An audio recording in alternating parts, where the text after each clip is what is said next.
to Clarissa Moon Talks to the Stars Fringe Edition! My next guest is a Fringe legend. Please welcome TJ Dawe!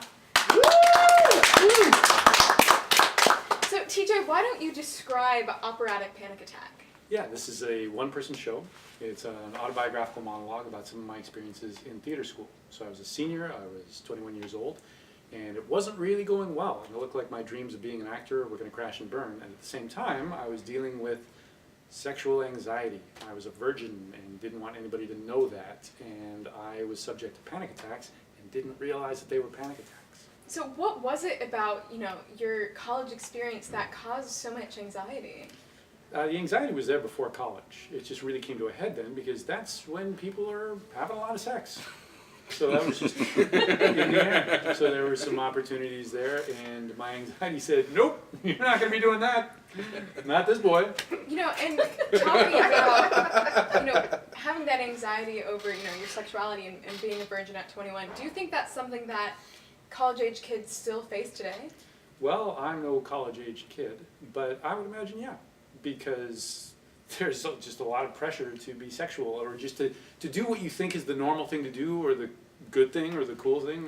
So if you're somehow different from that, and if your peer group doesn't allow for that, then you might have a lot of shame about that. And shame is a very difficult thing to hold. And it might be about sex, it might be about something else. Some people are ashamed of what they're interested in, or their religious values, or their political values, or their body size, or their sexual identity, or their gender orientation, or anything like that.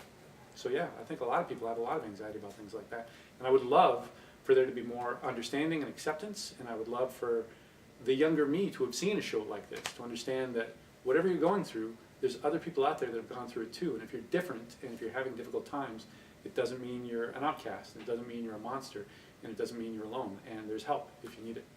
Yeah, and if you could talk to your 21-year-old self, what would you say to him? Do the Fringe. Fringe festivals, they're very good. And that, I'm not being flippant, that actually is what happened. I graduated from a theater program, trained to be an auditioning actor, and that's not what I've done. I've done the Fringe instead. I've created my own work, which let me have my own voice, which has been one of the most healing experiences in my life. I would also say to that young me that what you have are panic attacks. I didn't understand that at the time, that it's okay that you have panic attacks, and that it is okay to ask for help. So, you said that you started Fringe after college, and actually during college. Yeah.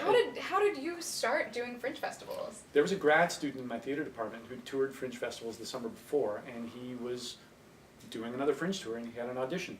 So he was touring a published play which had a cast of 3, and I auditioned and I got cast. So I had never attended a Fringe show, I'd never been part of a Fringe festival, didn't really understand what they were. And then suddenly I'm in a touring production. Now the word tour sounded incredibly romantic to me at the time. I was 19 and I'd rarely been cast. So being cast in anything, much less a touring show, hugely exciting.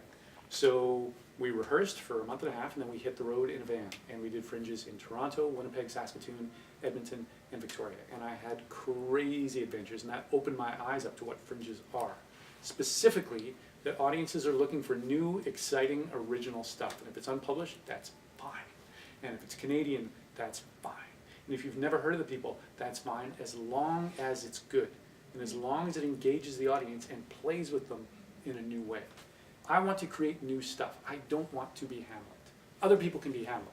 I will do me, and I will do things that I've never done before and engage the audience in ways that I never have before. And always have that challenge. And that's exactly what you're doing with Operatic Panic Attack. That's exactly what I'm doing with Operatic Panic Attack. Ladies and gentlemen, TJ Dawe!